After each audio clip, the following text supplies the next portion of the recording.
Thanks for checking out Scottie's Hobbies. Today I'm going to go over how you can perform the best BJ you can on pretty darn any vehicle out there with a floating rotor. This will be the same, if not very similar, to pretty much any vehicle, front brakes especially, and most rear brakes this day and age, I should say. While you're watching this video, make sure to like, subscribe, and share. That helps in the algo and it helps me out a lot. Now throughout the video, you're going to see different clips from different vehicles I've done brake jobs on. Every step I'm going to try to provide you a clip of that step so you can actually visually see what is going on. Now this video is going to help you out on most vehicles, and you'll be able to notice that with the different clips I'll be using different vehicles like I said. So this should be pretty easy. Of course the size of the tools are going to vary, or what tools you need to get the job done might vary, but with this pretty much basic step-by-step process you should be able to get your own brake job done. So let's get going. If you need any parts or tools, make sure you look for links in the description below to purchase those. And when we're going through this video, it's going to be basic for everything for most vehicles like I said, but if you are working on your own vehicle and you need to find the torque specs on a vehicle, brake torque specifications that is, I do have the motor guide book. If you don't feel like purchasing one of these, I will do my best to take the time to look up your torque specifications for your vehicle out of this book. So make sure you shoot me a message or shoot me a text message via the phone, and I'll do my best to get back to you pretty quick. So first off, you're going to jack up the vehicle, you're going to support it. You're going to use jack stands, make sure this vehicle doesn't fall on you while you're doing this brake job, performing this BJ. So make sure you're jacked up, you're properly held up with the jack stand. Next, I like to take the reservoir cap, the brake fluid reservoir, just loosen that cap, set it on top so dust doesn't get in there. Why I do this is because when we end up compressing the caliper using a caliper compression tool, one of these, or this one if you have the back one that screws in, you don't want the fluid to blow any seals out or blow any gaskets out. So just make sure that brake fluid reservoir cap is nice and loose. Now that you have that, go ahead and take the wheel off. Real easy. If you can't do anything up to this point or past this point, you might as well stop, have a friend do it, or take it to a shop. Now that you have the wheel off, you want to turn the wheel to the side where it makes it the easiest to access the caliper and the rotor and everything. So if you're on the driver's side, you might want to turn it to the passenger side. If you're on the passenger side, you might want to turn it to the driver's side, just so it kicks it out so it's easier to work on. Now we're going to remove the caliper from the bracket at this point. If the caliper doesn't easily come off the pads and the rotor when you loosen up the caliper, you might want to pry inside the caliper somewhere on it to be able to get some leverage and push the pistons back into the caliper a little bit so you can slide it right off. You're going to set this off to the side. Don't let it hang there. You never want to let the caliper hang from the brake line. They do make these S hooks like this. It could hook pretty much anywhere. Hooks the caliper right onto here, and this will support the caliper so you don't have anything dangling or hanging, causing any damage to the brake lines. I've never seen that happen. I'm not sure if it would damage the brake lines hanging the caliper from it, but it's something that I would never do. And if you have any stories about that, let me know. Now that you have the caliper off, it's supported somewhere, go ahead and remove the brake pads out of the caliper bracket.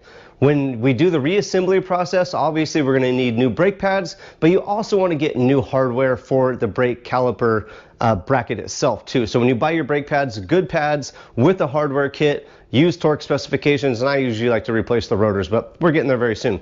Now that you have the pads out of the caliper bracket, let's go ahead and remove the bracket itself.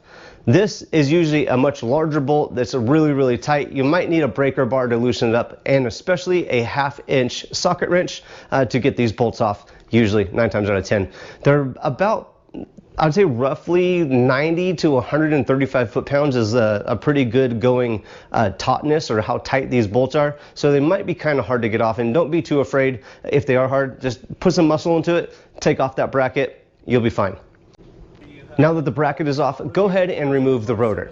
If you're going to get new rotors, just get ready, get the new one. We're going to slap it back on very shortly. If you're going to reuse your old rotors, make sure you go get them resurfaced. I personally just replace the pads and rotors on pretty much every brake job I do these days.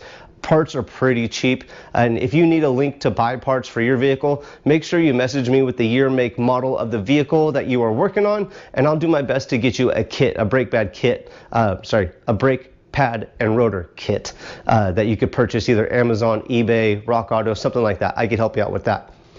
After you remove that rotor, set it off to the side. Before you install the new rotor, you're going to want to clean the hub off. Get the hub surface nice and clean. You could either use a wire brush, which I don't have one, and they do make a kit like so. This is a hub surface cleaning kit. This hooks up to a drill. You could use a wire brush like I said. This pad goes on here and you could clean off the hub with this little kit. Really friendly, really easy to use. Something I've been using for quite a while now, so I really recommend one of these. It makes it much easier and faster for you. Now that the hub is all cleaned off, it's nice and flat, you're not going to have an uneven surface.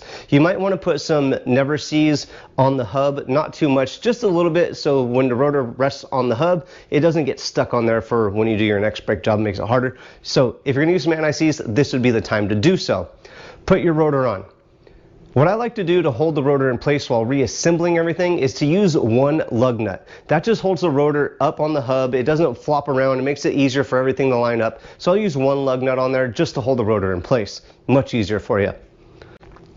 Now that the rotor's on there, being held up with that lug nut, let's go ahead and grab the caliper bracket. Install new hardware onto this bracket. Also, really big important part of this step or this process is make sure that the slider pins in the bracket freely move in and out. If they do not, you want to take everything out, clean everything up really good. Maybe use some brake clean. Do I have some of that? I do. So brake clean you could use to clean up the sliders. To re-lube them, you could use some brake parts lube like this. It's a nice ceramic thing, or a ceramic lube I should say. And I do have a brush that I like to attach to my drill, which I can't. I don't know where it's at right now. But I have little brushes that I attach to the drill, and I'll clean out the inside of the slider pins in the caliper bracket side. It gets everything nice and clean. Just do your best to get these sliders moving freely. You don't want any type of hampering going in and out. I'll put some lube in there, just go in and out on them. Just push them, you'll be fine. Just make sure that they move fairly easily. You want the caliper to be able to slide in and out on and off of the pads with no problem. So make sure that the slider pins and the caliper can freely move. Now that everything is lubed up, moving freely, install the new hardware onto the brake caliper bracket if you have not done so yet. This is pretty important as well. Some manufacturers recommend putting lube on the hardware kits or where the ears of the pads meet on the bracket. Not all do. I personally do not always use grease or lube on the ears of the pads unless it's recommended by the manufacturer.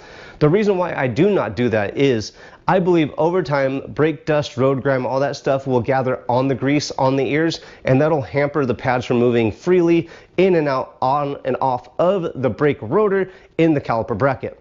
But what's your opinion on that? Let me know. Now that you have the bracket all cleaned up, you have the new hardware kit on, your sliders are moving freely, let's go ahead and install the bracket over the rotor onto the knuckle or hub assembly. The two bolts that hold this bracket on should be tightened up to proper torque specifications. You're probably going to need a 1/2 inch torque wrench to tighten these up to get the job done properly. After everything is tightened up, let's go ahead and load the pads into the caliper bracket as well. Again, you will need to find the torque specs somewhere. Either ask me, find them online, whatever you're going to do. Now that the pads are in, you might want to put a little bit of grease or a little bit of brake lube on the back sides of the pads, where the caliper is going to meet the pad and also where the pistons in the caliper is going to meet the pad on the inside. So a little bit of grease goes a long way. Don't use too much so where it gets hot and drips onto the rotor somehow and you cause yourself lack of braking. Lubed up pads, get ready to put the caliper on. Before you put the caliper onto the bracket over the pads, you're going to have to compress the caliper itself. Push the pistons back into the caliper. You could use something like this, one of my favorite caliper compression tools, or one like this. Pretty basic, super cheap, all of them are. Or you might need one like this that attaches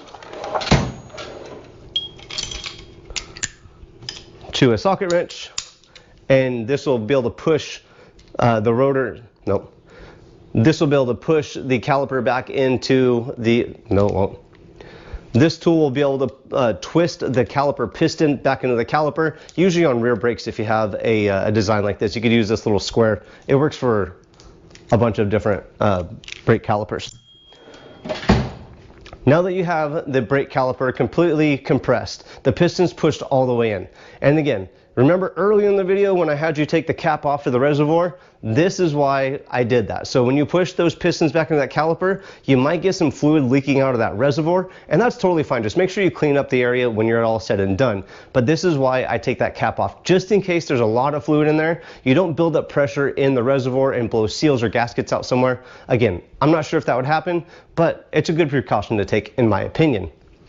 Now that you got the caliper over the pads, onto the bracket, you want to make sure that the bolts that hold the caliper onto the bracket are tightened down to proper torque specifications. That book, the motor guide book, again, will give you the proper torque specifications. If you are working on a vehicle and you need those proper torque specifications, let me know. I'll look them up for you. So you got everything on there. You tighten down these bolts, or tighten down the nuts and bolts that go onto the caliper, onto the bracket. Everything's at proper torque specifications. From here on, if you did this brake job the way that I am explaining to you to do so here, you don't need to bleed the brakes. You never opened up the brake system at all, so you don't necessarily need to bleed the brakes. All you need to do, get in the vehicle, pump the brakes 3 to 5 times, the pedal should get nice and firm.